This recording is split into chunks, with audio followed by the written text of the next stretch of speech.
दोस्तों, क्या आप पुनर्जन्म में विश्वास करते हैं? क्या कभी आपने सोचा है कि जिस इंसान की मौत कई साल पहले हो चुकी हो और परिवार उसका अंतिम संस्कार भी कर चुका हो, फिर वो नौजवान कई सालों के बाद भूत बनकर वापस आ जाए? जाहिर है नहीं सुना होगा, लेकिन आज जो हम सच्ची घटना आपके सामने लेकर आए हैं वो बिल्कुल ऐसी ही है जो आपको इस सोचने पर मजबूर कर देगी कि क्या ऐसा भी हो सकता है। इस घटना को देखने के बाद, इस सच्ची कहानी को सुनने के बाद आप कोई भूत और पुनर्जन्म में विश्वास होने लगेगा। दरअसल वो नौजवान अपने परिवार का अकेला कमाने वाला था और जैसे तैसे उसकी थोड़ी मोड़ी कमाई में उसका घर चलता था। फिर एक दिन अचानक उस नौजवान के परिवार पर गमों का पहाड़ टूट पड़ता है। जी हाँ, उस नौजवान की मौत हो जाती है। फिर उस नौजवान का पूरे हिंदू रीति रिवाज के हिसाब से अंतिम संस्कार भी कर दिया जाता है। लेकिन उसकी मौत के कई साल के बाद अचानक वो अपने घर लौट आया, जिसे देखकर कई लोग बेहोश भी हो गए तो कई लोग अपनी जान बचाकर भागने लगे। नमस्कार, आदाब, सत श्री अकाल। मैं हूं मोहम्मद आसिफ दुलार और आप देखना शुरू कर चुके हैं हमारी खास पेशकश केस डायरी विद आसिफ दुलार। अगर अब तक आपने हमारे चैनल को सब्सक्राइब नहीं किया है तो उसे सब्सक्राइब कर लीजिए। फेसबुक और इंस्टाग्राम पर भी हमारा पेज है, आप उसे भी फॉलो कर सकते हैं। इस तरह सभी सच्ची घटनाएं सबसे पहले आप तक पहुंचेंगी और आप भी खुद को अलर्ट रख सकेंगे। दोस्तों, अगर इस तरह की कोई भी सच्ची घटना आपके पास है या आपके इर्द गिर्द इस तरह का कोई भी वाकया हुआ है तो हमारे साथ जरूर साझा करें। हम उसे अपनी अगली स्टोरी में शामिल करने की कोशिश करेंगे। अब खबर की तरफ बढ़ते हैं। दरअसल ये मामला मुजफ्फरनगर का है, जहां थाना पड़ता है शाहपुर और उसमें एक गांव है किनौनी। इसी गांव में राजीव कश्यप नाम का एक नौजवान लड़का था। उसके परिवार में उसकी बहन थी और एक माँ थी। उसी लड़के की कमाई से, थोड़ी मोड़ी जो कमाई थी उसी से उसका परिवार चलता था। वो लड़का एक गांव से, घर से जो कुछ दूर पर गुड़ बनाने की एक जगह थी, वहाँ गांव के कुछ लोग गुड़ बनाते थे, वहीं वो मजदूरी करता था। थोड़े मोड़े पैसे मिलते थे, जय तय परिवार चल रहा था। एक दिन ये मामला है 5 नवंबर साल 2009 का। राजीव अपने काम पर जाने के लिए तैयार होता है, लेकिन अचानक जो होता है, राजीव की तबीयत जो थी कुछ नाशात होने लगती है। राजीव कहता है कि अपनी माँ से कि आज मेरा जो है काम पर जाने का मन नहीं कर रहा है, मगर माँ कहती बेटा चले जाओ, वरना जो है तुम्हारा मालिक जो है महीने के आखिर में पैसे काट लेगा, जिसकी वजह से घर का खर्च कैसे चलेगा। ये सुनने के बाद राजीव जैसे तैसे उठता है और अपने काम पर चला जाता है। रोज की तरह राजीव काम पर पहुंचता है, गुड़ निकालने का काम शुरू होता है। अचानक ही राजीव जिस वक्त काम कर रहा था उसी दौरान कोई चीज राजीव के पैर में लगती है और उसके बाद राजीव बहुत तेजी से चिल्लाता है और तड़पने लगता है। आसपास कई लोग थे, वहाँ पर कुछ कस्टमर भी थे, दुकान का मालिक भी था, तमाम लोग थे। राजीव को तड़पता हुआ देखते हैं तो सभी लोग परेशान हो जाते हैं कि आखिर ये वाकया क्या है, ये माजरा क्या है।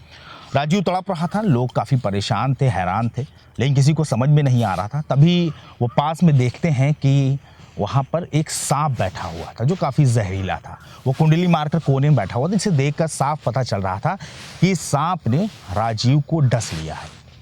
अब सांप के काटने की पुष्टि हो चुकी थी, लिहाजा तुरंत जो है उस जो भट्टी का मालिक था, जो गुड़ बनाने की, जो उसने छोटा सा अपना कारोबार लगा रखा था, उसका मालिक तुरंत राजीव को लेकर डॉक्टर के पास पहुँचता है। लेकिन जब राजीव को डॉक्टर के पास ले जाया जा रहा था उस वक्त राजीव पूरी तरह से बेहोश था, या यूँ कह लें कि वो मतलब होश में नहीं था, वो पूरी तरह से गफलत में आ चुका था। और डॉक्टर के पास पहुंचने पर, इससे पहले कि उसका इलाज शुरू हो पाता, राजीव की मौत हो गई। डॉक्टर ने साफ कर दिया कि राजीव इस दुनिया से जा चुका है और उसका जिस्म पूरी तरह ठंडा पड़ चुका है। राजीव का जिस्म नीला पड़ चुका था, उसके मुँह से झाग आ रहा था और उसके मरने की पुष्टि हो चुकी थी। लिहाजा परिवार को उसकी मौत की जानकारी दे दी जाती है। एक लौते बेटे की मौत हुई थी, जिसकी खबर मिलते ही माँ बेहोश हो गई और जब होश में आई तो चीख चीख कर रोने लगी। उसकी माँ की जो तकलीफ थी वो फर्श से लेकर अर्श तक को हिला रही थी। कोई भी इंसान, दिलासा तो सभी दे रहे थे, लेकिन उसकी तकलीफ को कम करने वाला कोई नहीं था। धीरे धीरे फिर जो है राजीव की लाश को अस्पताल से जो था घर लाया जाता है और घर में फिर धीरे धीरे पड़ोसी और ख़ानदान और परिवार के लोग सब जुटने लगते हैं। सभी लोग आखिरी बार राजीव को देख लेना चाहते थे और माँ तो यही चाहती थी कि उसका एक नौजवान बेटे की लाश ही भले क्यों ना हो, उसको कहीं ले जाया ना जाए। लेकिन ये ज़माने की रीत है कि भाई जाहिर है कि जब किसी की मौत हो जाती है एक मुकर्रर वक्त के बाद आखिरकार या तो उसे दफन कर दिया जाता है, मुस्लिम है तो दफन कर दिया जाएगा, और अगर हिंदू समाज ताल्लुक़ रखते हैं तो उनका अंतिम संस्कार कर दिया जाएगा। तो राजीव को नियमता उन लोगों ने पास की गंगा नदी में प्रवाहित कर दिया। राजीव की लाश को गंगा नदी में प्रवाहित कर दिया जाता है। दोस्तों वो कहते हैं ना कि वक्त जो है बहुत बड़ा मरहम होता है। राजीव की माँ बहुत सदमे में थी, कई दिनों तक रोती बिलखती रही, लेकिन धीरे धीरे आंसू सूख गए। लोगों के जहन से राजीव की यादें निकल चुकी थी, राजीव की मौत कब हुई कैसे, धीरे धीरे लोग भूल गए। माँ के दिल में थोड़ी बहुत तकलीफ रह जाती, चूँकि परिवार के दिल से तकलीफ खत्म होना या निकलना कहीं ना कहीं नामुमकिन सा होता है। लेकिन धीरे धीरे उनके आंसू सूख गए और ये तकलीफ कम हो गई। राजीव की मौत को करीब 5 साल का वक्त गुजर चुका था। राजीव की बहन थी अनीता, उसकी शादी हो गई। वो भी अपने भाई की मौत को भूल चुकी थी, लेकिन कभी कभी याद तो आती थी।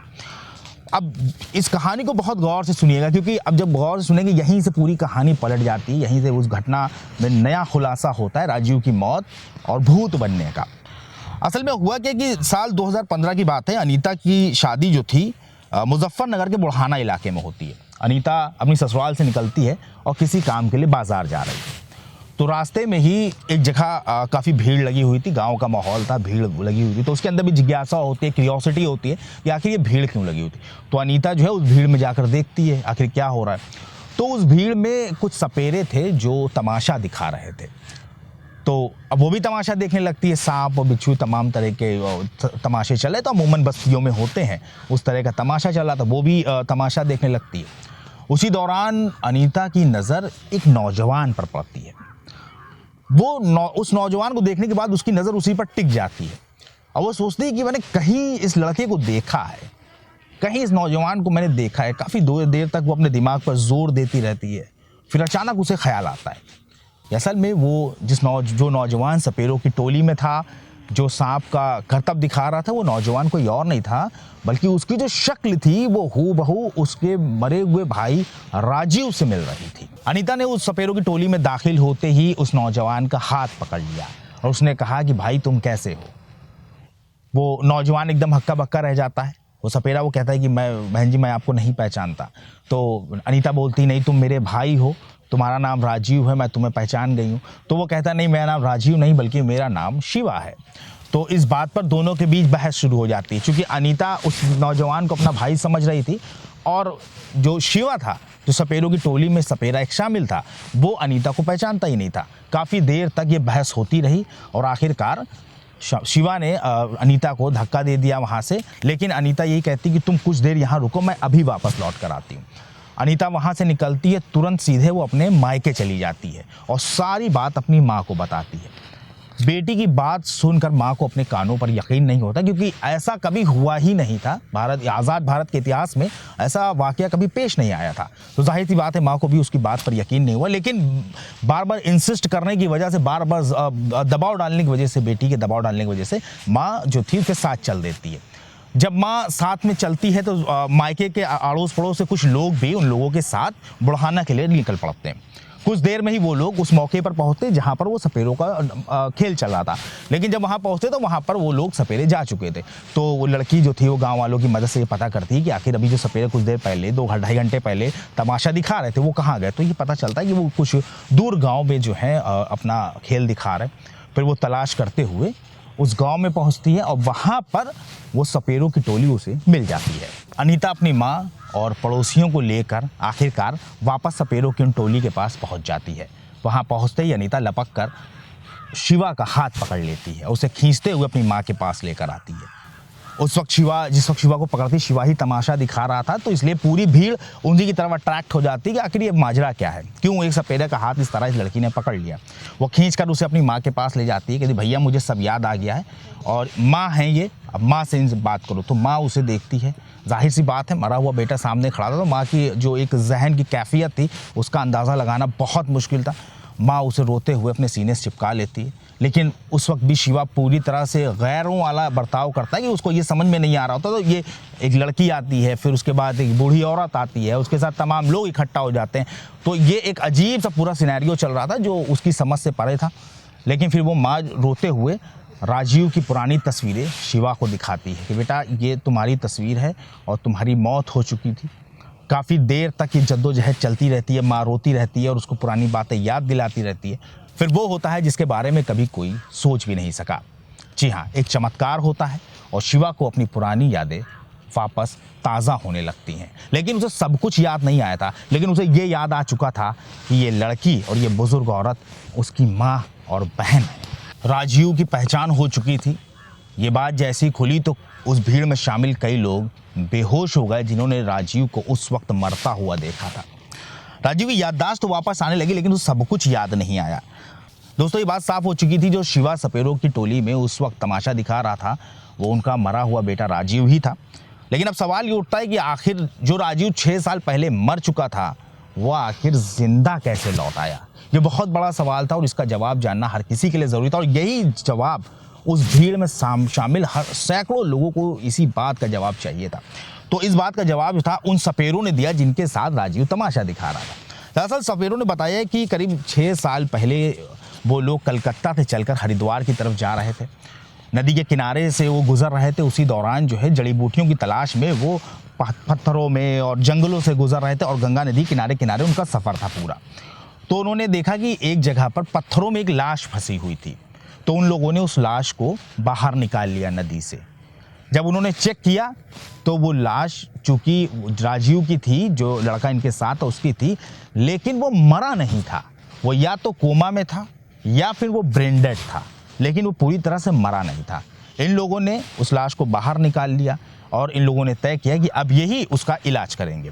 इन लोगों ने उस लड़के को अपने साथ रखा, लेकिन वो लाश ही थी एक तरह से, उसको अपने पास रखा, लेकिन उनके पास भी ये पुख्ता नहीं था कि ये लड़का बचेगा, इसको ज़िंदा कर पाएंगे या नहीं कर पाएंगे, ये वापस ज़िंदा बचेगा, इसकी जान बचेगी या नहीं बचेगी, इसकी कोई गारंटी नहीं थी। लेकिन इसके बावजूद उन लोगों ने इसका इलाज शुरू किया और कई महीनों के इलाज के बाद आखिरकार मरा हुआ कफन में लिपटा राजीव एक बार फिर जिंदा हो उठता है। और वो लेकिन सांप के डसने के बाद से उसके दिमाग पे कुछ ऐसा गहरा असर हुआ था जिससे उसकी पूरी याददाश्त जा चुकी थी। उसे अपना बीता हुआ कल याद नहीं था और सपेरों ने ही फिर उसको नाम शिवा दे दिया। चूँकि वो ये बता ही नहीं पाया कि वो कहाँ का रहने वाला था, उसका परिवार कहाँ रहता है, उसका नाम क्या था, इस बारे में वो कुछ बता नहीं पाया। इसलिए सपेरों ने उसका नया नाम शिवा दिया और वापस अपनी टोली में उसे शामिल कर लिया। और जिसके बाद वो सपेरों के साथ तमाशा दिखाने लगा। अपने मरे हुए बेटे को जिंदा पाकर माँ की खुशी का ठिकाना नहीं रहा। जाहिर सी बात है, जिस बेटे की मौत हो चुकी हो 6 साल के बाद वापस मिल जाए तो उस माँ की क्या खुशी होगी, इसका अंदाज़ा लगाना बड़ा मुश्किल है। और इसी तरह से राजीव को जो है अपना खोया हुआ परिवार मिल गया और अब वो सब राजी खुशी जी रहे हैं। लेकिन इस पूरे मामले में, इस पूरे सिनेरियो में हम जो ये खबर आपको दिखा रहे हैं, इसका मतलब ये बिल्कुल भी नहीं कि हम एक अंधविश्वास फैलाएं। बीच में भी हमने कई बार इस चीज़ पर जोर दिया कि राजीव की लाश को गंगा नदी में बहाया गया था, ना कि उसका दाह संस्कार किया गया था। अंतिम संस्कार की शक्ल में उसे नदी में प्रवाहित किया गया था। उसे अंतिम संस्कार की शक्ल में उसका दाह संस्कार नहीं हुआ था। ठीक है, तो एक ऑप्शन ये जिंदा था, ये एक ऑप्शन बचा हुआ था राजीव के जिंदा रहने के। और वहीं विज्ञान क्या कहता है इस मामले में, वो भी हम आपको बताते हैं। विज्ञान का मानना है कि सांप के जहर से तुरंत किसी भी इंसान की मौत नहीं होती। कई बार जहर का प्रभाव ऐसा होता है कि इंसान बेहोश हो जाता है, या तो कोमा में चला जाता है या फिर ब्रेन डेड हो जाता है। लेकिन वो ऐसा लगता है कि उसकी मौत हो चुकी, सेम वैसा ही लगता है। जिस्म में कोई हरकत नहीं होती, जिस्म नीला भी पड़ सकता है, जिस्म ठंडा भी हो सकता है। और पारंपरिक उपचार जैसे जड़ी बूटियों का उपयोग करके इस तरह के जहर को कम भी किया जा सकता है, लेकिन इस पर बहुत ज़्यादा भरोसा नहीं किया जा सकता। सांप के डसने के बाद राजीव या तो ब्रेन डेड हो गया था या फिर कोमा में चला गया था। ऐसी स्थिति को वैज्ञानिक तौर पर कैटालेप्सी या सस्पेंडेड एनिमेशन कहते हैं, जिसमें इंसान का शरीर पूरी तरह से ठंडा पड़ जाता है और उसके दिल की धड़कनें रुकने लगती हैं, धीमी हो जाती हैं, जो आम तौर पर छूने से या नस टटोलने से उसका एहसास नहीं होता। सांप जब डसता है तो उसका जहर जब किसी भी शरीर में, किसी भी जिस्म में दाखिल होता है, उसके अलग अलग तरह से उसका अंदर रिएक्शन होता है। कई बार इंसान की याददाश्त चली जाती है। ऐसी सिचुएशन को एनेम्सिया कहा जाता है। लेकिन सही माहौल और परिवार की कुछ कोशिशों से और सही इलाज मिलने पर इंसान को सारी चीज़ें वापस भी आ जाती हैं। इस खबर को दिखाने का मकसद सिर्फ इतना था हमारा, हम किसी तरह का अंधविश्वास नहीं फैलाना चाहते थे। और इसके साथ ही हम आपको यही बताना चाहते थे कि राजीव कैसे वापस आया, क्या सिनेरियो रहा, किस तरह के केमिकल, किस तरह के जहर के रिएक्शन की वजह से उस वक्त उसको लगा हुआ, परिवार को लगा हुआ कि वो मर गया। आपको हमारी पेशकश कैसी लगी, इसके बारे में कमेंट सेक्शन में ज़रूर बताएं। बहुत जल्द एक सच्ची घटना के साथ हम आपके सामने हाजिर होंगे। तब तक के लिए हमारी पूरी टीम को इजाज़त दीजिए और अपना ख्याल रखिए।